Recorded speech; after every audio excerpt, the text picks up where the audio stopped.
Divine Living Grace, Abhay Charan Aravinda Bhaktivedanta Swami Srila Prabhupada Ki Jai, Om Vishnu Pada Paramahamsa Parivrargacharya Astotra Satta Sishimad Bhaktisiddhanta Sarasvati Thakur Maharaj Srila Prabhupada Ki Jai, Ananta Gauta Vaishnava Vrinda Ki Jai, Namacharya Srila Haridas Thakur Ki Jai, Rimsa Gaho Sri Krishna Chaitanya Prabhu Nityananda Sri Advaita Sri Gadadhar Srivasadi Sri Gaura Bhakta Vrinda Ki Jai, Sri Radha Gopa Gopinath Shyama Kunda Radha Kunda Giri Govardhana Ki Jai, Vrindavan Dham Turi Dham Ki Jai, Mayapur Dham Ki Jai, Sri Jagannath Puri Dham Ki Jai, Sri Radhadesh Dham Ki Jai, Ganga Mai Jamuna Mai Ki Jai, Bhakti Devi Tulasi Devi Ki Jai, Sri Radha Gopinath Sri Lalita Sri Visakha Ki Jai, Sri Sri Sri Jagannath Baladev Subhadra Maharani Ki Jai, Sri Gauri Nitai Patidya Pavana Ki Jai, Transcendental Book Distribution Ki Jai, Sankirtan Yagya Ki Jai, Samaveda Bhakta Vrinda Ki Jai. Oh, glories to the assembled devotees. Oh, glories to the assembled devotees. Oh, glories to the assembled devotees. Oh, glories to Sri Guru and Sri Gauranga. Oh, glories to Srila Prabhupada Ki Jai.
Hare Krishna, Krishna Krishna, Hare Hare, Hare Rama, Rama Rama, Hare. Hare Krishna, dear devotees. Thank you for coming to this first session of a 5-session lasting seminar given by Her Grace Urmila Mataji Ki. So we're very grateful for your presence here. Urmila Mataji has already announced this morning after Mangalarti. So Urmila Mataji will facilitate a 5 sessions seminar on career Dharma, the natural art of work. It's beautiful, no? The natural art of work. So that we can all, in a natural way, work for the pleasure of Krishna. And yeah, I'm very excited, grateful, honored to have you here in Radhadesh. Urmila Mataji, as Prabhupada disciple, she wrote this book, Career Dharma, The Natural Art of Work. Most of you already know this book. Maybe some of you have read it scrutinizingly, and others have taken notice of it. But after these 5 sessions, I'm sure that it makes even more sense after hearing the personal explanation of Urmila Mataji. So please, if you can, attend all the 5 sessions, make notes, try to apply it in your own life for your own benefit, and also for the benefit of the Radhadesh community, because a community consists of the accumulation of energies of all the members. Do you realize that sometimes, that when you live in a community, that your energy makes an influence on the total atmosphere of the community itself? So if we are all happily engaged in Krishna service, then the community is also extremely happy, joyful, and yeah, natural art of work. So I don't want to bother you longer with my little speech, but we give the word to Mother Urmila. Please. And if you would like to purchase this book, it's available at BLS. They're out of town until the 7th. Sorry? It's closed until the 7th? Oh, it's closed till the 7th. Yeah, but we can arrange some books. Okay. I got the key. You have the keys. This is the man to know. I used to give tours at the Detroit Temple, and so I had a lot of keys, and I had it hooked onto my sari.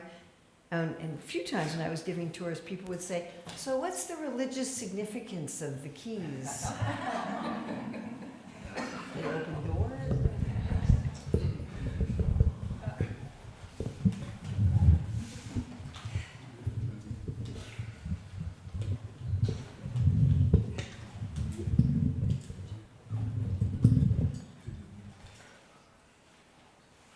So just before we start, so this morning we're going to look at 6 different ways to be rich and prosperous. And this afternoon's class is on the definition of the 4 fields. And probably that's something that everyone thinks, so I already know that. But my co-author, Rukmini, not Anutima's wife, this is Dr. Ruchira Datta. She and I spent 6 years researching the Bhagavad Gita, the Bhagavatam, and in our book we also have over 400 empirical sources. What is really the definition of the 4 fields? And I think you will probably find, like we found when we were researching this, a lot of surprises and a lot of really enlivening surprises. So I hope you can also come this afternoon for that. Then tomorrow morning we're going to look at the temperaments of the people who should work in each of the 4 fields, so that there can be a match between who you are and what you're doing, which is sort of the essential concept of Varnashram, that there's a match between who you are and what you're doing. And then tomorrow after, this keeps like, I tightened it and it's still, yeah, and then, is there some way to fix this? Is there some way to tighten this so that it doesn't keep flopping? It should be like this, an angle. Oh, there we go. People who know what they're doing. Okay, that's really helpful. So then tomorrow afternoon, we're going to look at what happens when you're in the wrong place. And with what Ekachakra Gramaprabhu was saying, that's very important. When we're in the wrong place, we not only affect ourselves, but we affect everyone else around us. So one of the many, many things we concluded, Dr. Ruchira and I concluded, is that a tremendous amount of the problems of the world and a tremendous amount of the problems in ISKCON could be solved if we just figured this out. Like if people were in their right place and in their right place rightly, that would solve a tremendous amount of the problems of the world and of our society. And we also realize that a lot of what we think is a spiritual problem, I just have to work on my inner psychology or this or that, is really just a simple thing that we're in the wrong place, that we're not doing our natural work. And then on Monday morning, I'm going to re-give a class that I gave here last time I was here in August of last year, which is a summary of the 9 principles of career Dharma. That's looking at the Varna part of Varnashram. One of the principles has to do with the ashram part of Varnashram. So again, we really went in depth for 6 years to what are the principles, because many times we get hung up on details. This is some detail of Varnashram that we think we're going to pull from 500 years ago or 2,000 years ago and institute today. Also, something that we became very convinced of is that if we want to bring Krishna consciousness to the world, that this is one of the most important ways to do it. That one of the main things we're not teaching people is how to be a spiritual person in the world. How to be a spiritual person with a job, with a career, with a family, out in the world. We have this kind of, we've almost created a world-denying religion, which is not our actual philosophy and which is not our actual heritage. We're neither into enjoying the world nor into denying the world. We're into how to live in the world as a devotee of the Lord. And until and unless we do that, we're always going to remain a very small community. Does that make sense to everybody? And that this is the main natural bridge preaching of the Shastra. You know, we've tried so many ways to try to bring people to Krishna consciousness. I mean, one of the main ways we do it is through Hatha Yoga, which interestingly enough is not a really prominent part of our tradition, nor a natural bridge preaching program. Astanga Yoga was generally done by people living in seclusion in the mountains. But especially Varna Dharma is the natural bridge preaching of the Shastra. It is the main way to bring people to spiritual life.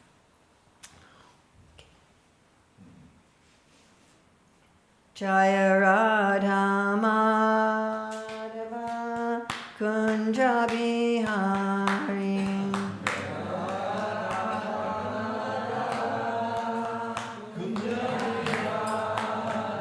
Jaya Radha Madhava Kunja Bihari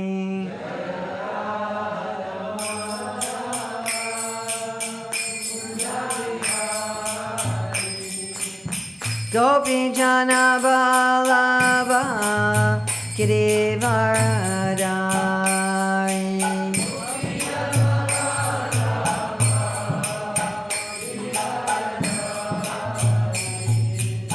Gopi Jana Balaba Girivaradari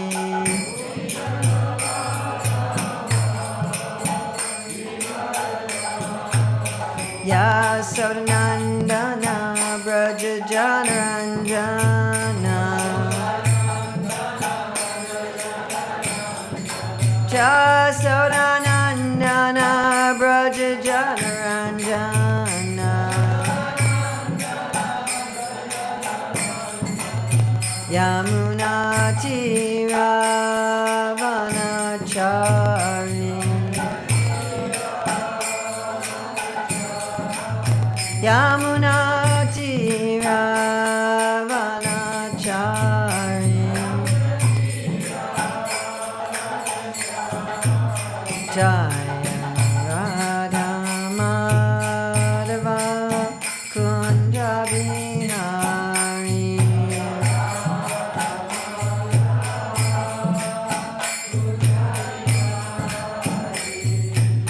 Gopi Jana Balaba Girivaradari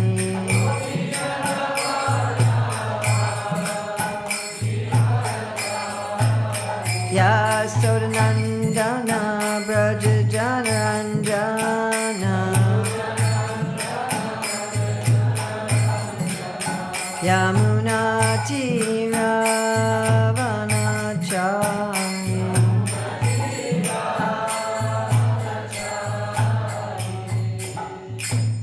Jaya Vishnu Pad Paramahamsa Parvarti Jaya Asita Sri Sri Bhaktivedanta Swami Maharaj Prabhupada Ki Jai ISKCON Founder Acharya Srila Prabhupada Ki Jai Anantakoti Vaishnava Vrinda Ki Jai Namacharya Srila Haridas Thakur Ki Jai Prem Shikho Shri Krishna Chaitanya Prabhu Nityananda Shri Dvaita Gadadhar Shivasadi Gaur Bhakta Vrinda Ki Jai Shri Shri Radha Krishna Gopinath Shai Mukunda Radha Kunda Giri Govardhana Ki Jai Vrindavan Dhama Ki Jai Mathura Dhama Ki Jai Navadvip Mayapur Dhama Ki Jai Jagannath Puri Dhama Ki Jai Ganga Maya Jamuna Devi Ki Jai Bhakti Devi Ki Jai Tulsi Maharani Ki Jai Samveta Bhakta Vrinda Ki Jai Gaur Premanande.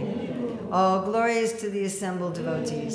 All glories to the assembled devotees. All glories to the assembled devotees. All glories to Sri Guru Gauranga. All glories to Srila Prabhupada.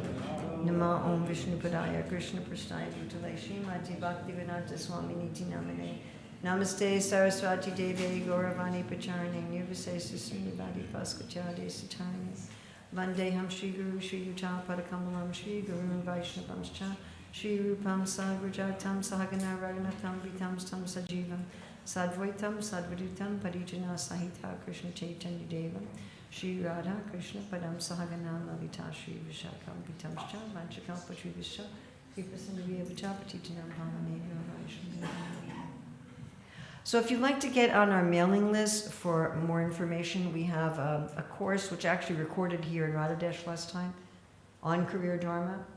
So it has a lot of very short videos and also a lot of interactive exercises you can do. And Govardhan Eco Village is going to be hosting that through their website. So that should be ready by the end of the year. And if you'd like information on that, also we have an audiobook of Career Dharma that should be ready very soon. It's actually finished, we just have to get it up online. So if you'd like information about that, and we plan to do a workbook, a printed workbook. Also, so if you want, you will not get an immediate confirmation when you put your email there. We're not Amazon, it's just Rukmini and me. So, but we will have your name, and you'll only get something like 2 or 3 times a year from us. So if you want to sign up there, and if you want to grab up this QR code, you can do that. We'll take you to the same place.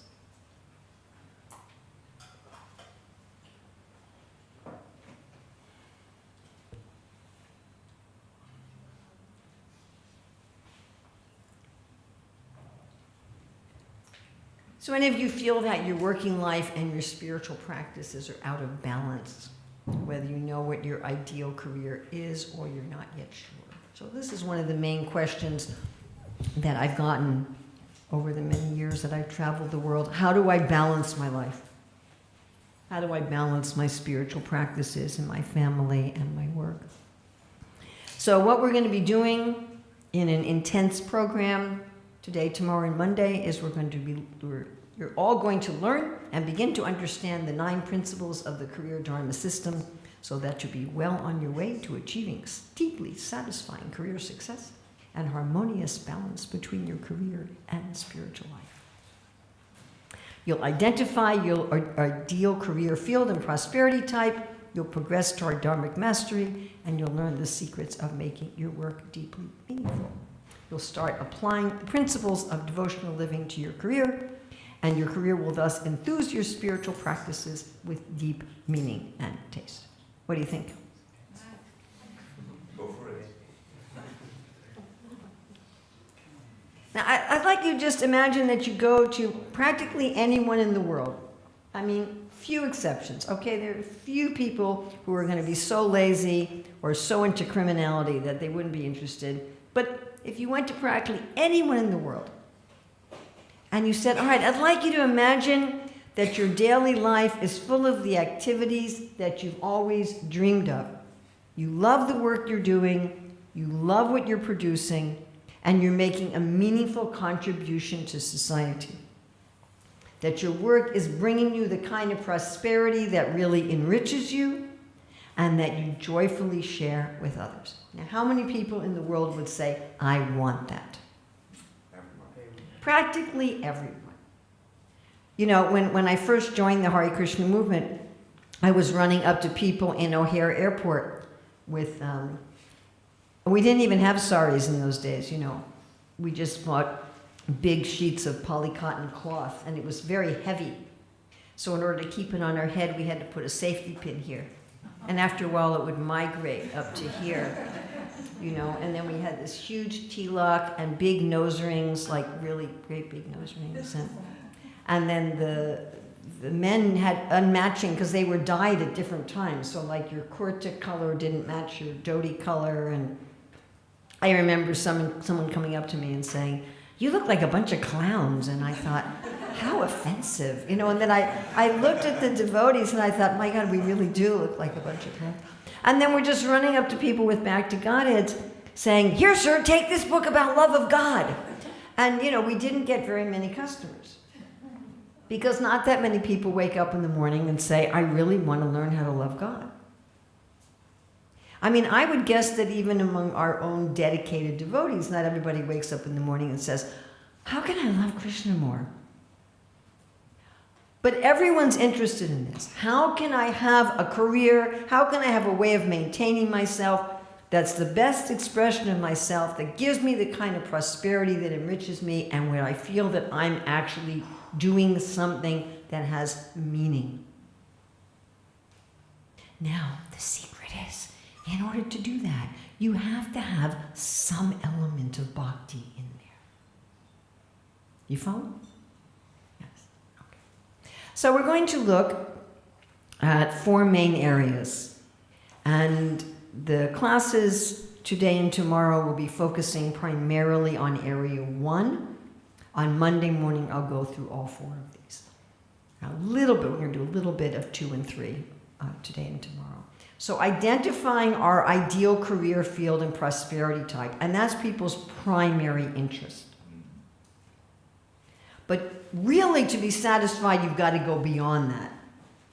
You've got to learn the secrets of making your work deeply meaningful, and then even beyond that, to progress to Dharmic mastery. And then we're going to look at something that Srila Prabhupada talks about a lot, and the whole system for peace and prosperity, which is a phrase he used 195 times. And there's a similar phrase, real unity and peace in the world, that's in the first purpose of ISKCON. So these are the 9 principles of career dharma. The first 7 are individual, the last 2 are societal. If you could please read these with me. Connecting our nature with our livelihood, advancing through life while nourishing our nature, extending our prosperity to others, ethical and meaningful work of value, delight in cherishing our prosperity and field of work, having celebrations of the sacred in our life and work, above the shades of ego, maintaining societal balance, cooperation between the fields, and competition within the fields, all-inclusive, sustainable prosperity. Now, these are principles that are always applicable. Again, some details of our ashram are not. If you think about how Balaram kills Rukmi at that wedding, and Prabhupada has a comment that these things were not uncommon at Kshatriya marriages. So this is not something that we would institute in 2024. You know, you can, if you kill your relative at a wedding, life just goes on. Right? So these are kind of details that, and details change not just from one yuga to another, details can change in 20 years. But these are principles. So these principles are always applicable except at the very beginning of Satya Yuga when there's no varnashram at all.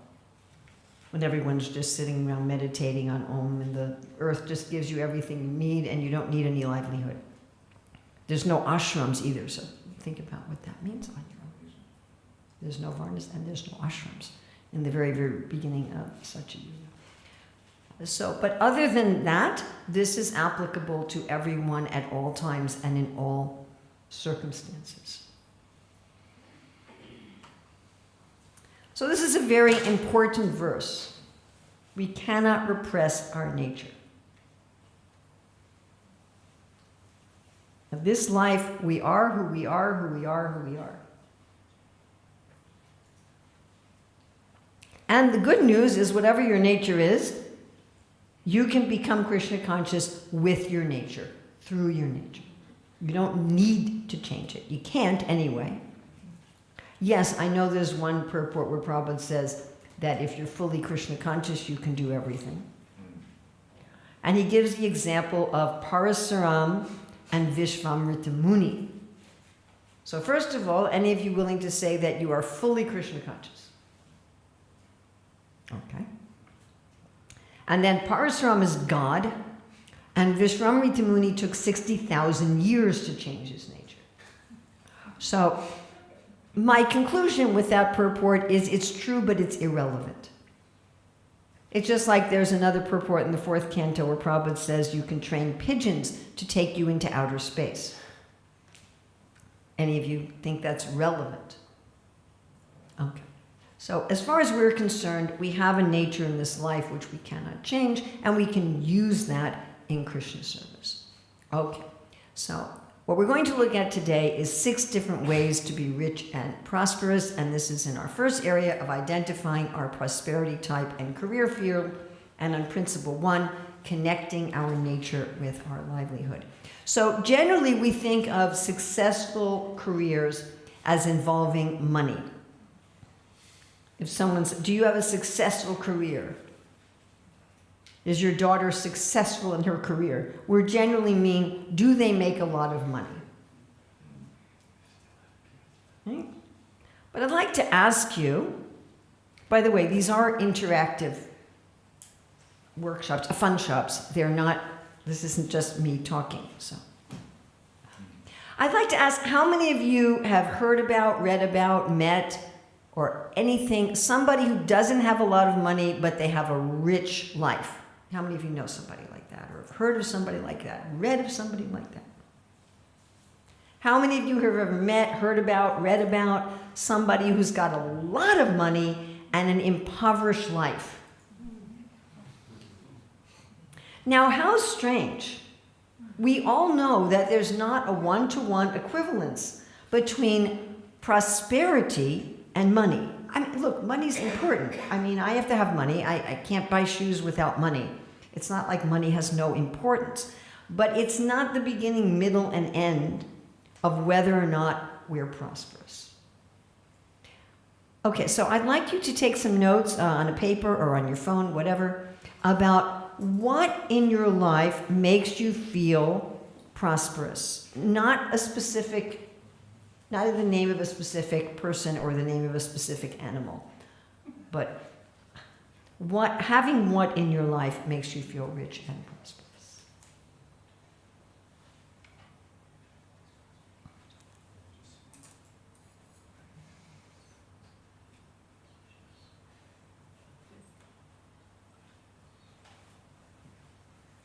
If you don't have paper, if you have a phone, if you have a notes app on your phone, you can take notes there also. Fingers and phone screens will do. No phone, no paper. Sorry.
Now I'd like you to take one of those and expand on it a little bit, write a couple sentences about it. Like for myself, I really like to have beautiful art in my life. So wherever I stay, I try to get some nice prints and have them framed. I usually go to a secondhand store and get some nice frame cheaply. But I'll have nice art on my walls. And those of you familiar with the books that I produced, you know that I like to support artists and have beautiful art in the books. I like to make PowerPoints with nice art in it. I like to have, in some way, artwork involved in my life. And having that really makes me feel prosperous, that I have some beautiful art in my life. So if you can take something on your list and expand it in one or two sentences.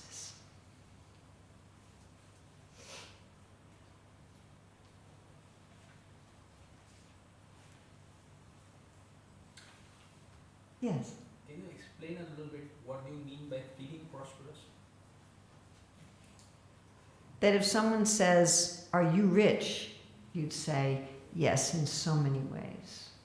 I feel like I have a rich life." I first started thinking about this many, many years ago when I was speaking to one devotee couple, and the man said, "My wife and I are very rich because we have so many friends and well-wishers in our life." And it was like, oh, yeah. So what's the definition of rich? That's where the word perspective. Yes.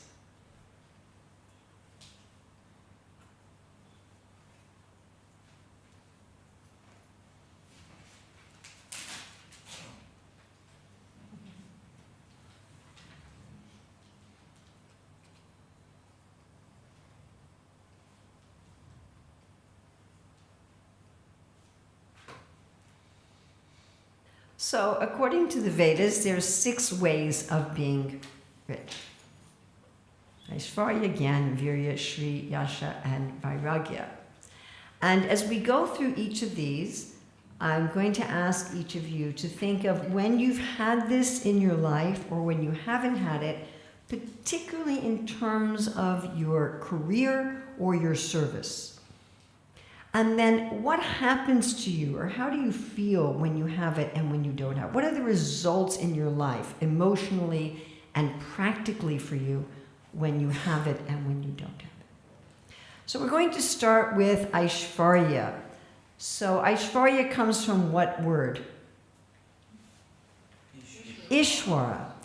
It really has to do with being a controller. Now, of course, controller is a very, is a terrible word sometimes, I think, in the Hare Krishna movement. But every society needs people who are controllers. Now, this is something in myself that I tried to deny for years and years and years and years.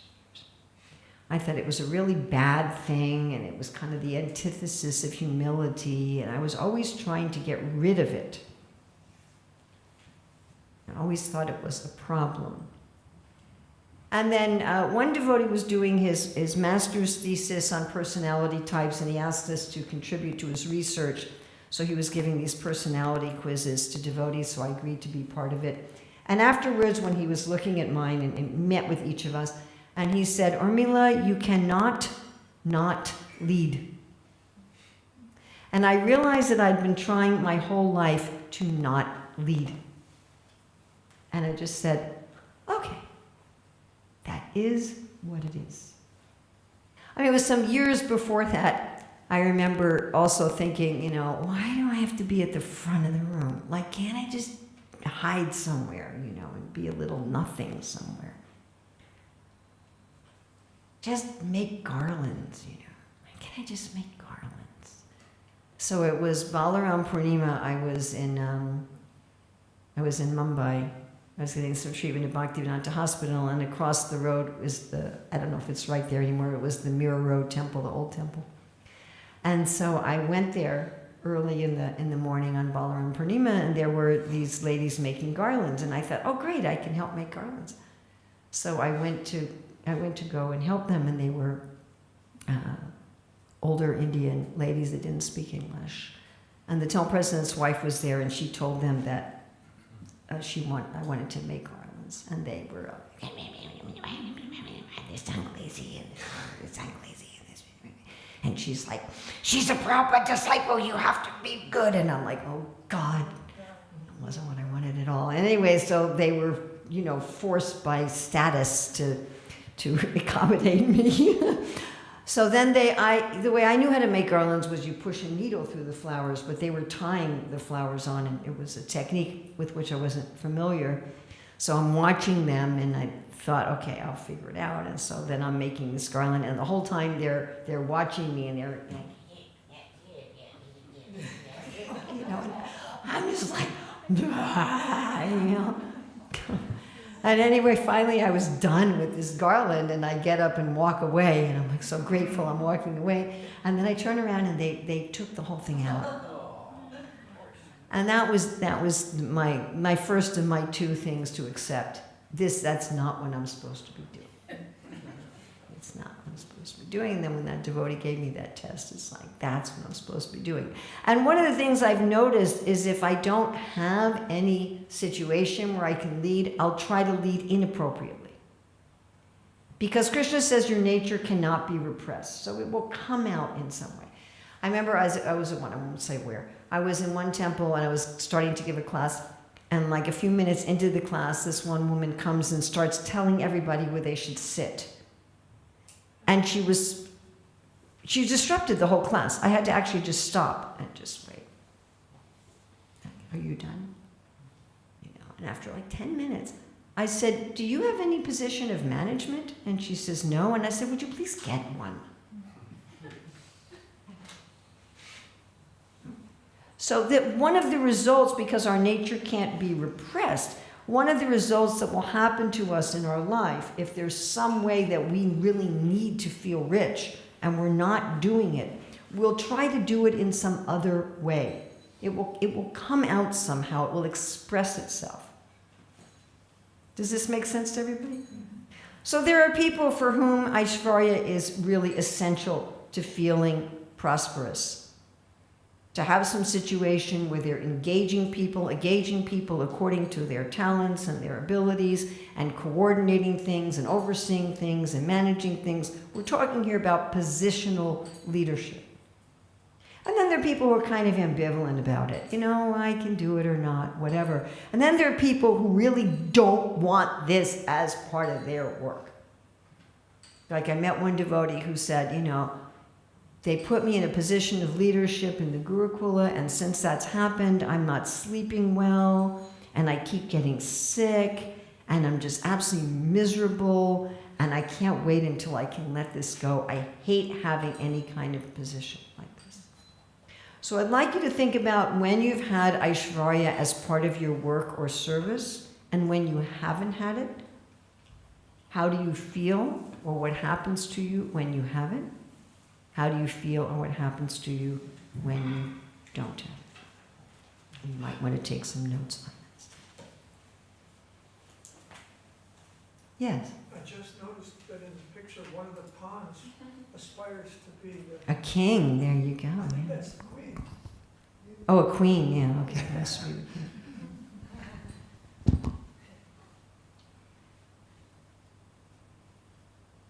Now, unlike Manashiksha, I didn't commission pictures for this. We only have a few illustrations in Kriya Dharma. So that means I have to find illustrations that are as close as I can. You know, sometimes I'll take like an hour just to try to figure out what pictures I want to put in the slide. So I'm trying to get something that's close, but it may not be exactly. It's not like when you pay artists, you know, $50 or $100 a picture, and then you get exactly what you want.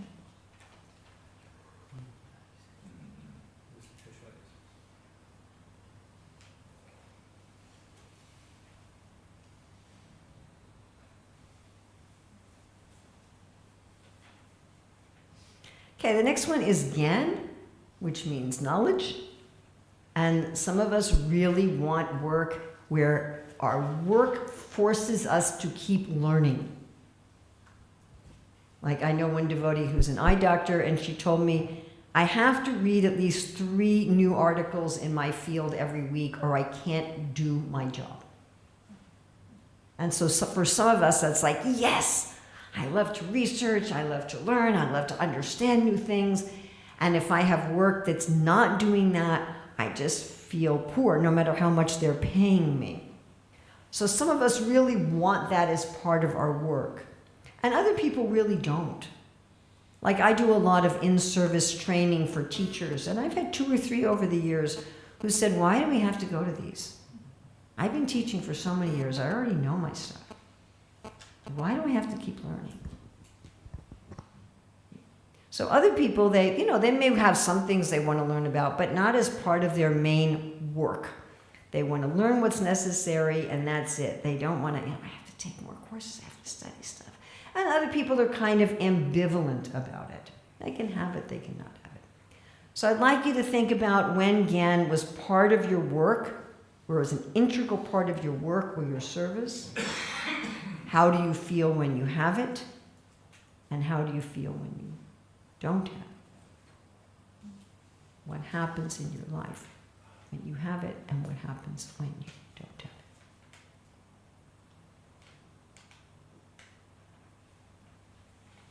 So this is all levels of Gyan.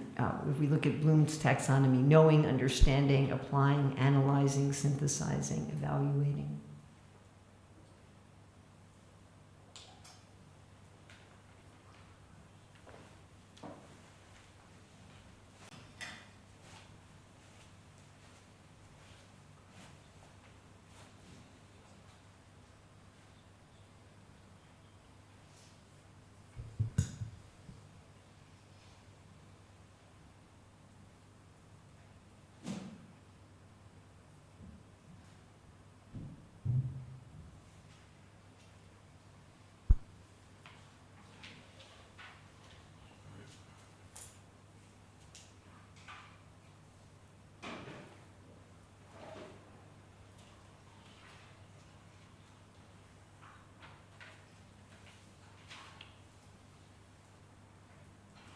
Okay, next we're going to look at virya.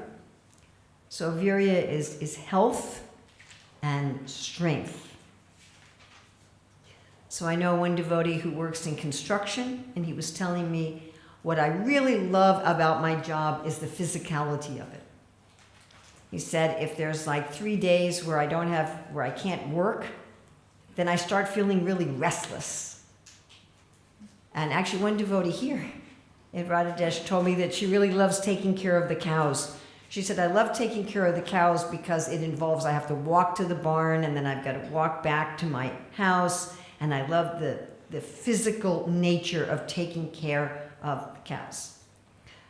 My daughter runs a Bharatanatyam dance school, and of course one of the things she enjoys is that when teaching, she also dances.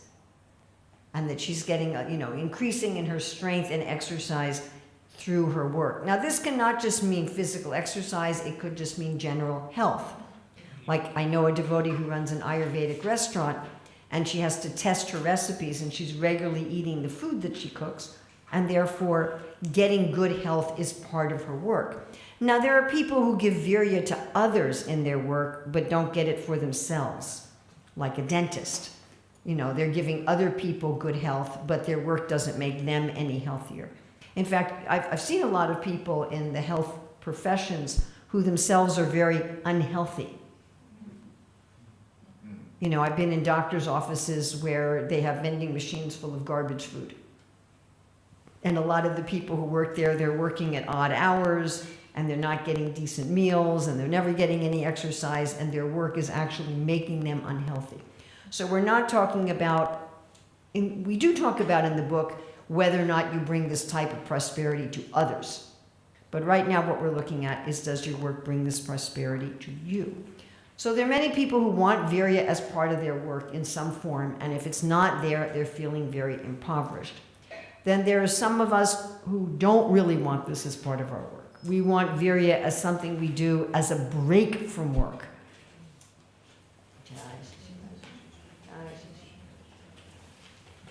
Really has a huge crown on today. I was thinking, how did, that he balances that while he's dancing.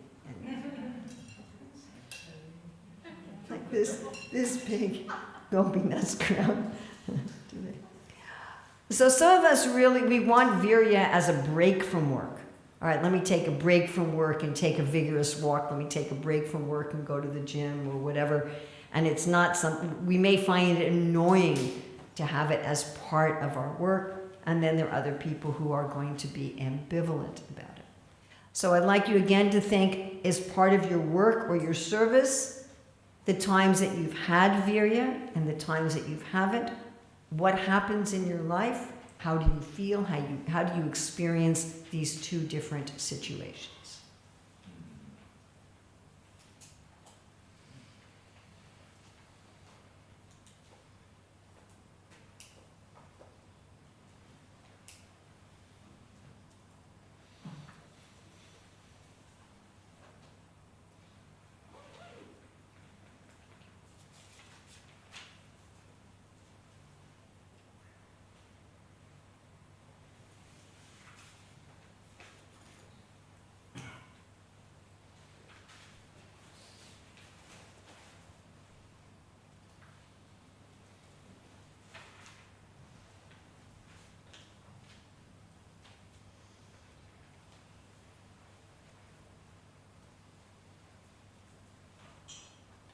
Okay, now we're going to look at Shri. So Shri literally means like kind of sparkly splendor. And it has to do with all different sorts of beauty. So this can be visual beauty, auditory beauty, olfactory beauty, tactile beauty. It can be beauty of nature. And it can also be a different kind of leadership from Aishvarya. It can be charismatic leadership. So if you think of people who have a job where they're inspiring other people, but they don't have any position of management, kind of what we talk about the difference between management and leadership. Is that clear? Like you can have Shri in terms of charismatic leadership without having any Aishvarya. And you can have an Aishvarya in terms of leadership without having Shri. So Shri, if you think about some of the famous influential people in the world, actors and musicians and things like that, who have a lot of charismatic leadership, but they're not managing other people. So it could be any of these involved in Shri. Like I have one, yes? Can I just ask? Absolutely. Do you equal leadership with managing others? Did you say? In Aishvarya has to do with control. So Aishvarya means positional leadership, where you're actually managing others. You have people you're responsible for, you engage them in different activities, you're managing schedules and things and people, you're controlling something. And in Shri, you can have, one aspect of Shri can be charismatic leadership where you may not be controlling anything. Maybe you're just getting up on a stage and singing songs that people are inspired by. And you follow? Is that clear? Is it, So you can have, yes? so charismatic also means motivational, inspirational? Yes, exactly. Exactly. But you may not be actually organizing, managing people. You might have both Aishvarya and Shri, but you could have one without the other. So like I know one devotee who loves to work with textiles. She weaves her own cloth and then she produces natural dyes from different herbs and flowers and she dyes the cloth. So she's very much working with Shri.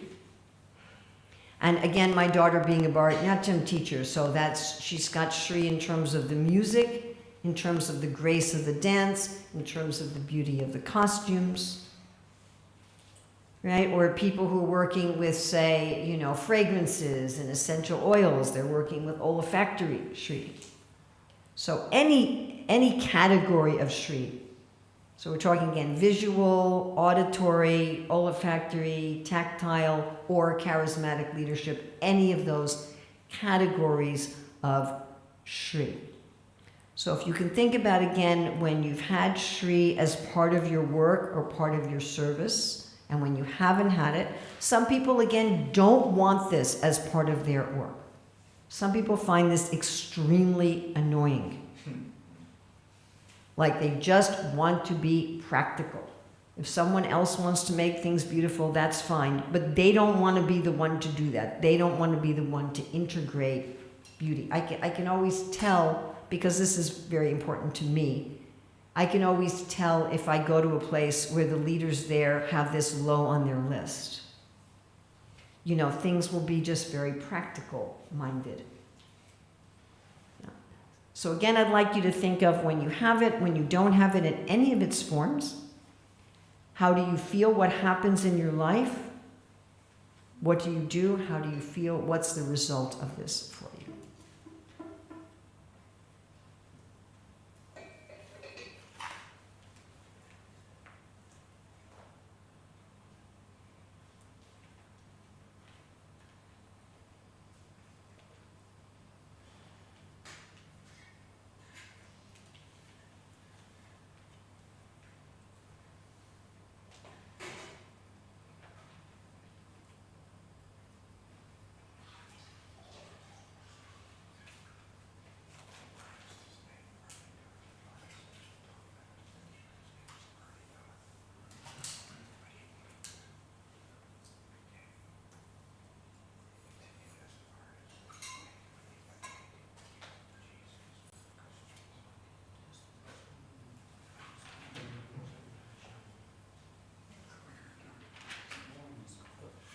Yes.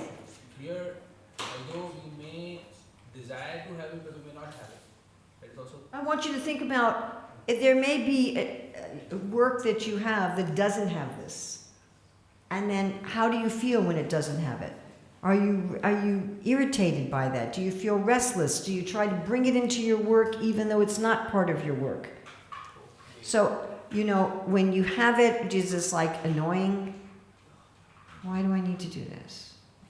Or you feel fulfilled by it. And when you don't have it, is it inconsequential to you? Does it not matter? Is it a relief? Is it inconsequential? Or is it annoying? And you're like, I have the kind of work where I can bring Shri into, I don't have to. I can have PowerPoints with just text. I'll give you, so in our Manashiksha book, we commissioned 12 original oil paintings and 120 original black and white drawings. And I had a godbrother who also writes books say to me, you know, the Manashiksha would be really nice if you didn't have the pictures in it.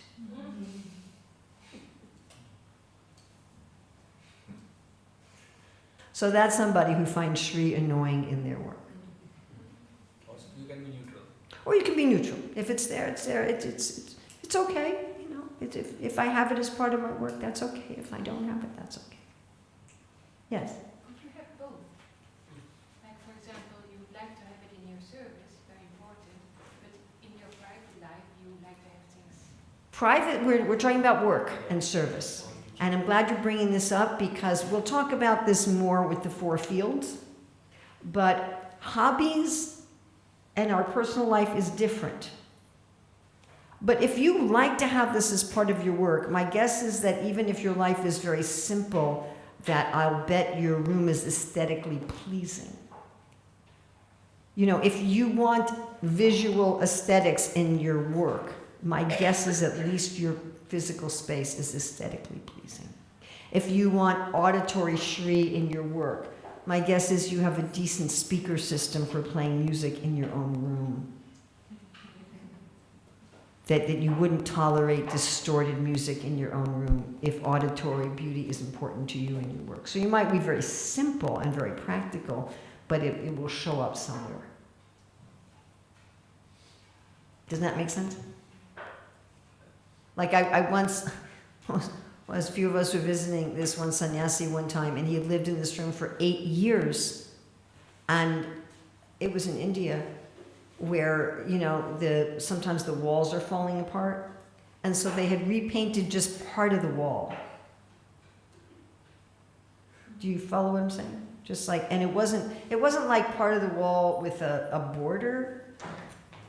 It was just haphazardly part of the wall. So the part of the wall was a different color than the other part of the wall in a haphazard way. I said, Maharaj, how can you live like this? And he's like, what? Live like what? What are you talking about? I said, the paint on the wall. Oh, yeah. It's me.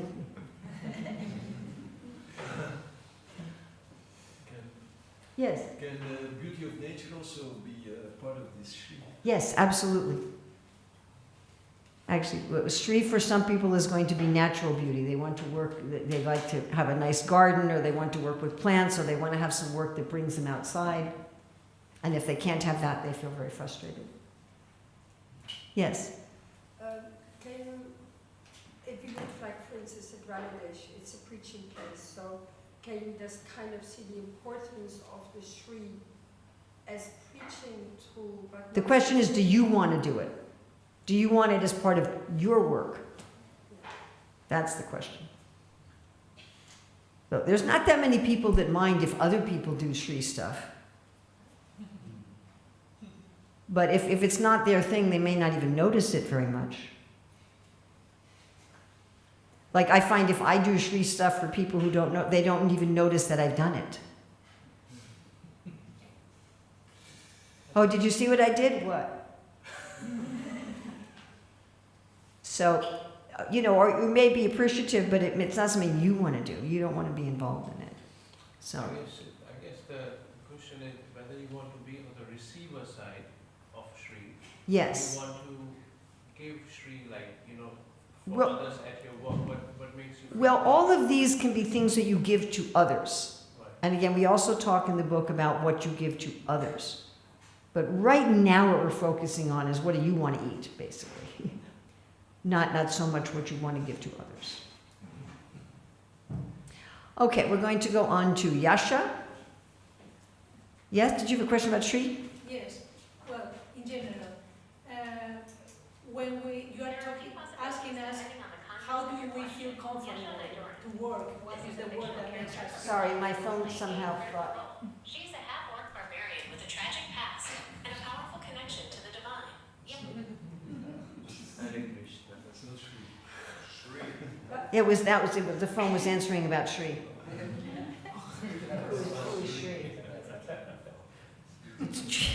Sorry about that. And I thought I turned off the sound. Anyway. And now you're saying that is what do we want to eat, not what do we want to eat. But when we Metaphorical eating. yeah, but when we work, we are giving. As I said, our work can be giving something to others. But that's not what we're focusing on right now. Okay? You can help others become leaders without being a leader. You can help others be healthy without your work making you healthy. Did you understand that example? If you're a dentist, you're giving virya to others, but your work is not giving you any virya at all. Zero. Nothing. So what we're looking at right now is what you're getting from your work. It is also an important question, what is your work giving to others? That is also an important question.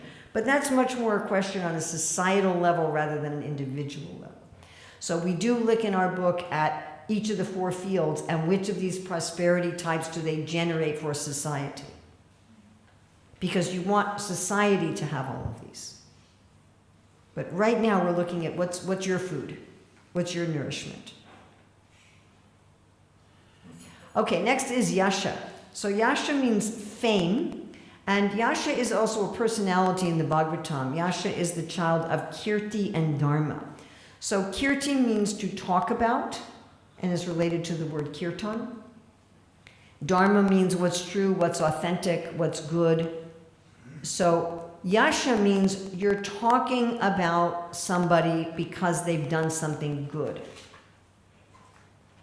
Because some people are famous without doing anything that's dharmic. They may even be infamous, or they're famous, I don't know, for some ridiculous reason. But here we're talking about being thought of well by your community because you're actually doing something that's authentic and that's righteous. So yasha in your work implies community. And this needs to be distinguished from the charismatic leadership of Shri, where you may be famous, but you don't really have a supportive community. So you can have Shri, again, in terms of charismatic leadership, without yasha and vice versa. So your work involves you in a community that's giving you appreciation and recognition and support beyond just the work. There's some positive social appreciative aspect, community aspect to your work. And I know many people that they practically can't function without this in work. I remember trying to engage someone and I said, so Prabhu, can you take care of this? And nothing would happen. And when he worked as part of a supportive team, everything happened. I mean, it was night and day. So I remember when I was teaching this in Zurich, one of the devotee organizers came up to me afterwards and says, wow, I realized that I have to have yasha as part of my work. And I know of some people during the pandemic, who were forced to work remotely and really found that extremely difficult. And some of them, when they were given the choice afterwards, do you want to continue to work remotely or hybrid, or do you want to come in? They said, I want to come in. I want to be there as part of the team. It's just something that's so important to me. Now, again, there's others of us for whom we're ambivalent, we can have it or not. Others of us really don't like this. Some people want to work just on their own. They want their socializing to be outside of work. Now, when they're working, they want to just focus on their work, and when they're socializing and have their community, they want that to be outside of their work. They really don't want it as part of their work. They don't like appreciation dinners and, recognitions and awards. And if they work as part of a team, they want it to be entirely task-focused. They really don't want they want as minimal of the social interaction involved in the work as possible. So I'd like you to think about when you've had yasha as part of your work or service and when you haven't had it, and what happens to you when you have it, what happens when you don't have it. I'm thinking about one book I read a long time ago about changing habits. And this one, the author was saying how he was putting on a lot of weight. And he realized it was because every day at work, at about 3 o'clock, he would take a break and go to the break room and eat cookies. Or biscuits if you're in the UK. So what he was finally able to analyze was he wasn't really interested in eating, he was interested in socializing. And what he was doing was on the way to the break room, he was stopping to talk to people. In the break room, he was talking to people. On the way back, he was talking to people because he didn't have yasha integrated into his work. Because it wasn't a part of his work. He therefore was trying to get it in some other way. And he was using the excuse that I'm going to get something to eat as a way of introducing yasha into his work. So that's the kind of thing we're looking at. Again, Krishna says we can't repress our nature. So to think about when you have this as part of your work, when you don't have it, what happens to you when you have it, what happens to you, and how do you feel when you don't have it.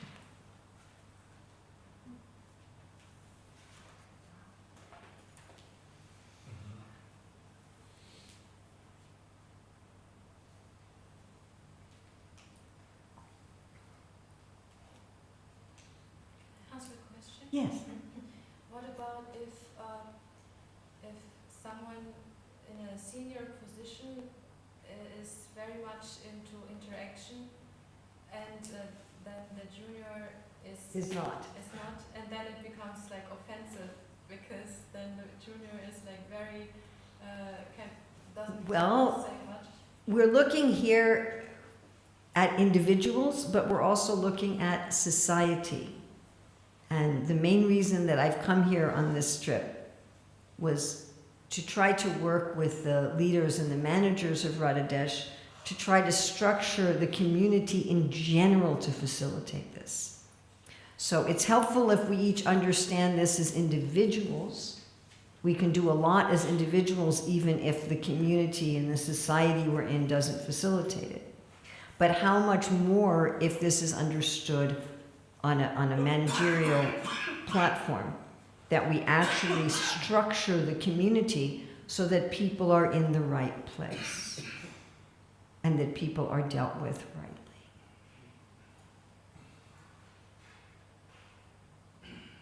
Would that be nice?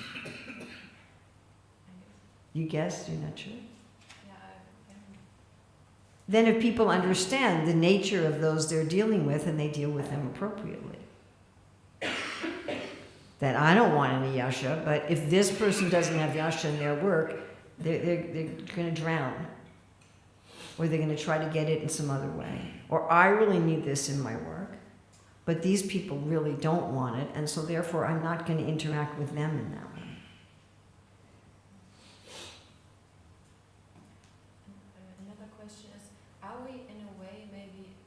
Rejecting Krishna if we reject some opulence because like he's Bhagavan and like he's basically like the 6 opulences are part of his personality, so if we reject...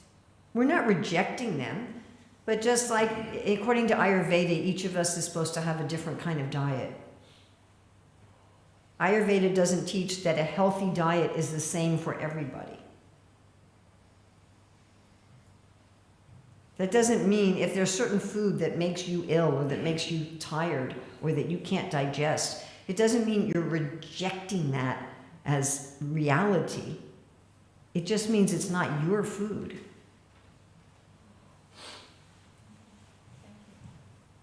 Prabhupada defines individuality as each of us having our own opinion and our own tastes. When Chaitanya Mahaprabhu is serving prasadam to the devotee, he puts on everyone's plate the food they like to eat. I remember one time saying to a devotee, "Oh, this prasadam is wonderful." And she said, "All prasadam is wonderful." I'm like, okay. Jai Haribo. And Krishna does this too with the cowherd boys. He gives, when they're having lunch, picnic lunch in the forest, he's giving each of them what they like to eat. That's what it means to be an individual. Now, this kind of thing is not our eternal nature. So you might have no interest in Sri in this life, and maybe in the spiritual world you're decorating the kunjas with flowers. That's our eternal personality is not the personality we have in this world. But we do have a particular, what Prabhupada calls psychophysical nature in this world. And we just do. So, somebody has a boat, somebody has a plane, somebody has a bicycle, somebody has a car, somebody has a skateboard. And if you have a skateboard, it's not that you hate cars, it's just you've got a skateboard. Okay? Yes? While analyzing, I realized that type of work currently which I am involved Yeah. requires certain type of Aishwarya is importance. So because of that, the whole life has been aligned to that. So maybe the other Aishwaryas, I may like to have it, but are depressed or they are like... Yeah, we will talk about this more tomorrow afternoon. So how to know whether it is really their need or it's not there? Because We go through this quite a lot in the book, try to find out what is our actual nature and what situation we may have been put in artificially. And when I do quite a bit of, most people don't need individual consultations. If they read the book and take this, they'll just like, oh yeah. But when I do individual consultations with people, the hardest is with people who are older and who've done a lot of different work, that they've become expert in the skills of that work, and they don't even know who they are anymore. But you can figure it out. It is figurable outable to separate, what my mother and father wanted me to do and what my community wanted me to do and they pushed me into a high status, high paying job, and what's my actual nature. That is, one can unentangle that. Okay, we're starting to run out of time, and there's a few more things we need to do. So the last one is vairagya, and this is the strangest one because it literally means without attachment. And many people think that this is a non-prosperity, but it's actually one of the ways of feeling rich. And for some of this, if we really want vairagya as part of our life, this can mean having a very flexible schedule. It can mean having a lot of travel as part of your work. It can mean the ability to live very simply as part of your work. Like I was reading, this one man said, what I love about my job is that I can ride my bicycle to work. It can mean having a job where you can have a lot of social and emotional detachment. Like we give the example of a criminal defense attorney, people who defend criminals in the courts. They have to develop vairagya as part of their work because they're seeing the worst aspects of human society. Then there are people who don't want this as part of their work. They're much more interested in security. They like to have a lot of extra things and luxurious things and a life full of stuff and be stable and so forth. Or they want to be very socially and emotionally involved in their work. So there are people who really do not want this as part of their work. And then again, there are people who are ambivalent. So I'd like you to think about when vairagya was part of your work or your service and when it wasn't. And what happens with you, how do you feel? What happens in your life when you have it and what happens when you don't have it.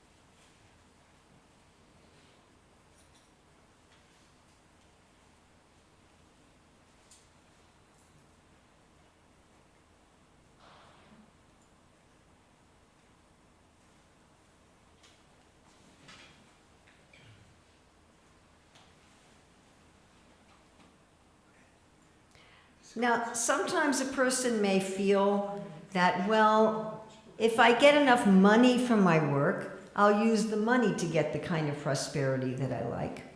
Or I'm not getting the kind of enrichment from my work that I want, but I'll do it in a hobby. Or I'll get one kind of enrichment and change it for others. Now, if we think that I'm going to get what's really going to fulfill me, you know, in the afternoons and or the evenings or on weekends, you often find there's not very much time. You know, if there's something you're not getting in your work, which is taking up the bulk of your time and trying to get as an extra, you may not have the time for it. And then in so many hours a day, you're feeling impoverished. And you can't really exchange one type for another. Like if I change dollars to euros, and then euros back to dollars, what happens? I lose. You can't really just exchange one for another. All right. I'd like you to make a list in order of importance for you of these. I'd like you to make a list of this for you in order of importance.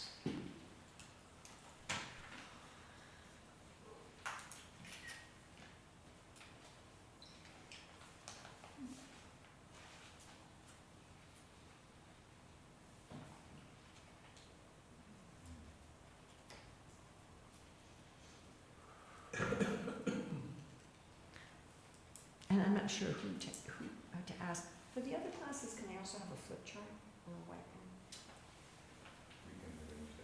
In addition to the... Yeah, I know. I'm aware of that. Easily get off and on. So.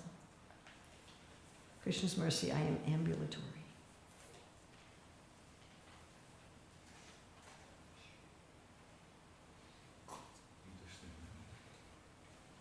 So there's one devotee I know that used to be a traveling musician.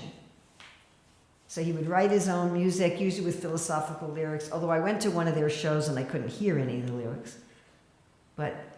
And his wife would do dancing in the background, and they had these colored streamers and stuff. And it was just the two of them traveling in a van, so he was always loading and unloading the equipment. So what was he getting in his work? Vairagya. Yeah. And Shri, music. So what that is? Shri. Shri. Virya, a little bit of Virya. And a little bit of Gyan, because he was writing philosophical lyrics, so very little bit of that. All right, well, he doesn't do that anymore. Now he gives tours in America in national parks. So he researches each park he goes to, what's the history, what's the background, what kind of plants and animals are there, and usually checks out the trails ahead of time. And they travel from one park to another. And then he gives, you know, some tours that are just like a couple hours, some that are a full day, some that are multi-days with camping. So what is he getting from his work? First Gyan. Well, not first Gyan. Vairagya again. No Aishwarya. He's not managing anybody but himself. Shri of nature. Some Gyan and? Yes, because community. No, he doesn't really have a community. The people are changing constantly. He doesn't really have a community. And definitely a lot of virya. So he's getting the same prosperity types in two different kinds of work.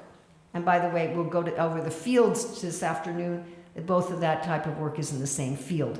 So he's in the same field and he's getting the same prosperity types, but the work looks very different. By the way, this is a symbolic representation of the inner portion of Bhaktisiddhanta Saraswati's logo for the Gaudiya month. Okay, it's easier for me to do this on a flip. I have the whiteboard, right? Can I erase the verse that's there? Well, Would it's that it's just an announcement on the whiteboard, it's just an announcement. There's nothing where the verse is? She wants to erase. I want to. Write something. Yes.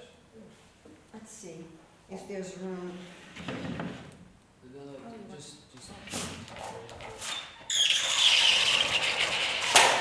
Oh, I see. This is you. That's me. I don't know if I want to erase me. I can keep your name. I would disappear from the face The of the earth. second part, maybe. Just erase the first part. Yeah. Here.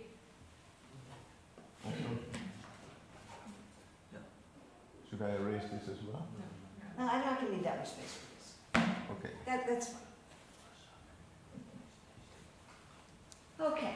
I would like to tell you that in the Career Dharma book, in the appendix A, those of you who have the book, and if you don't have it, you can get it from Bhaktivedanta Library Services. So there's descriptions of different occupations and then asking you to figure out what prosperity types they're getting. And there's another appendix where it gives you the answers with explanations. So don't look there first. Don't look at the answers first, but actually try to do the work and then you can look at the answers. There's also in there an explanation of the exercise that we're about to do in Appendix B. And Appendix B is a self-evaluation thing. So I'd like a volunteer, if you could give me your list that you made. Yes. For me, first is Aishwarya, then Jnana, then Shri. These are the three main, but then the last variety is Yasha, Vairagya and Virya. Virya is last. Okay, I'd like you to look away from the board, look away from your phone so you can't see this at all. Turn. Thank you. Okay, if you had to choose, if you could only have one between Virya and Vairagya, if you could only have one, which would you pick? Okay. If you had to choose between Yasha and Vairagya, you could only have one, what would you choose? Yeah, I know this is not going to work with him. I already know this. If you had to choose between Shri and Yasha, you could only have one. Shri. Yeah, I'm going to have to do someone else after him. Too introspective and too good of a memory. If you had to choose between Gyan and Shri, you could only have one, what would you pick? Jnana. And if you had to choose between Aishwarya and Gyan? Aishwarya. Yeah, okay. Usually, anywhere between 1 to 3 of them will change.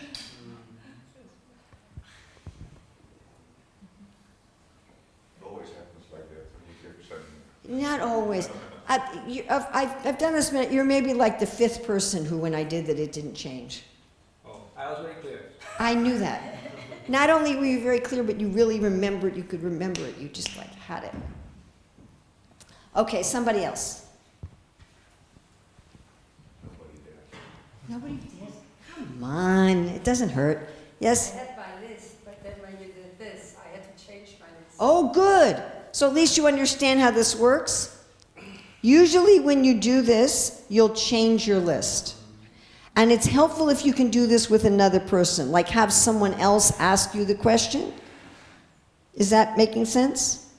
And almost always at least one of them shifts. Sometimes 2 or 3. Sometimes you end up with quite a different list. And what's going to be most important to you are the top 3.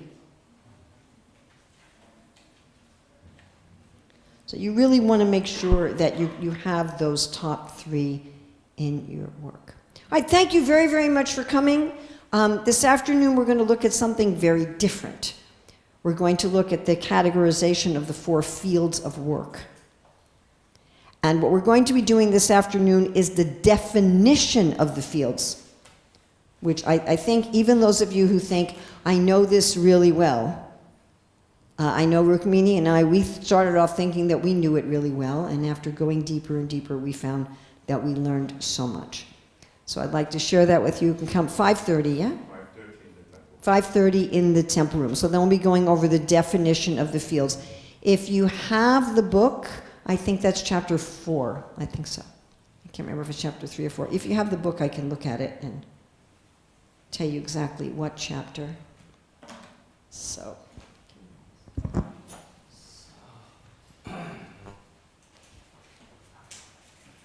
what we did just now is chapter 2. So if you'd like to read more about it, it's in chapter 2, and the exercises are in appendix A. And what we're doing this afternoon is 3, yeah. So the one we'll be doing this afternoon is chapter 3, if you want to read that in advance. If you read it in advance, you'll get more out of the class. If you read it after the class, you'll get more out of the book. And then tomorrow morning, we'll be doing chapter 4. So what's the nature of the people who go in the 4 fields? And then tomorrow afternoon, we'll be doing chapters 5 and 6. We'll also be doing a little bit tomorrow morning from chapter 7, so chapter 4 chapters. And then you have it, and then there is also work in the appendices. So thank you very much, and we'll Prabhupada Ki. Yeah.